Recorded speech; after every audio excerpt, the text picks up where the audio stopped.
പിന്നെ മിസ്റ്റർ മുകുന്ദൻ, ഞാൻ നിങ്ങൾക്കൊരു ചെറിയ സർപ്രൈസ് തരാൻ പോവുകയാണ്. പ്ലീസ്. ഏതാണ്ട് ചോദിക്കുന്നു.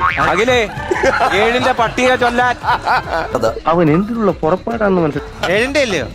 അല്ല 7ന്റെ അവൻ കേട്ടിട്ടില്ല. 7 ഇത് എഴുതിയത് ആര്? ഞാനാ. ഈ 7 14 ലോഹം. ഞാൻ കണ്ടോണ്ടിരിക്കുവോ ഇപ്പൊ? അതന്നെ. ഏതെന്നെ? അവൻ പറഞ്ഞ നേരെ. ഞാൻ കണ്ടോണ്ടിരിക്കുവാ. കൈയൊക്കെ നീട്ടിക്കോ. വരുന്നടങ്ങന്മാരി ഓരോ സാധനം. എഴുതിയത് ഞാന്. അവിടെ ഇരിക്കാതെ. എഴുതിയത് ആര്? എഴുതിയത് അത്. ചുമന്നല്ലോ ചുമന്ന്. അടുത്തത് ഒരു മനക്കണക്കാണ് ഞാൻ ചൊല്ലാൻ പോകുന്നത്. മനക്കണക്ക്. അതെടുത്ത് അങ്ങോട്ട് വെക്ക്. മനക്കണ അപ്പൊ ബുക്ക് വേണ്ട. എന്റെ കയ്യിൽ 7 തേങ്ങയുണ്ട്. എവിടുന്ന് കിട്ടി സാറേ?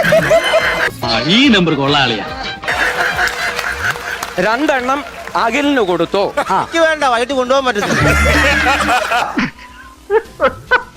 മനക്കണക്കാടാ. കണക്കാണ്. 3 എണ്ണം സുമേഷിന് കൊടുത്തു. ബാക്കി എത്ര തേങ്ങയുണ്ട്? സാറേ ഞാൻ ചോദിക്കട്ടെ, സാറെന്തിനും സുമേഷിന് ഇപ്പൊ തേങ്ങ കൊടുക്കാൻ പോയി? ഷോക്ക് അടിക്കേണ്ട ടൈം. അവന്റെ വീട്ടിൽ 3 തെങ്ങുണ്ട്. ഇഷ്ടംപോലെ കാശുള്ളടുത്താണ് അവൻ. അവന്റെ സന്ധ്യക്കാണ്. സന്ധ്യയുടെ കാര്യം പറ. അല്ല മഞ്ജുവിന്റെ വീട്ടിൽ ഒരു വകയില്ല. അവൾ ചോറ് കൊണ്ടുവന്ന മുളക് കുഴച്ച് മാത്രം കൊണ്ടുവന്ന് ഒരു തേങ്ങ കൊടുത്ത് അവള് ചമ്മന്തി അരച്ചോണ്ട് വരത്തില്ലേ?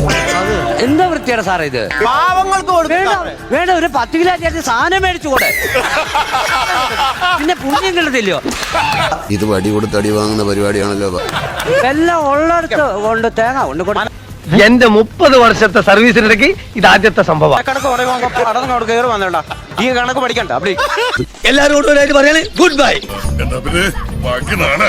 സുഖം നിദ്ര ശുഭം നിദ്ര.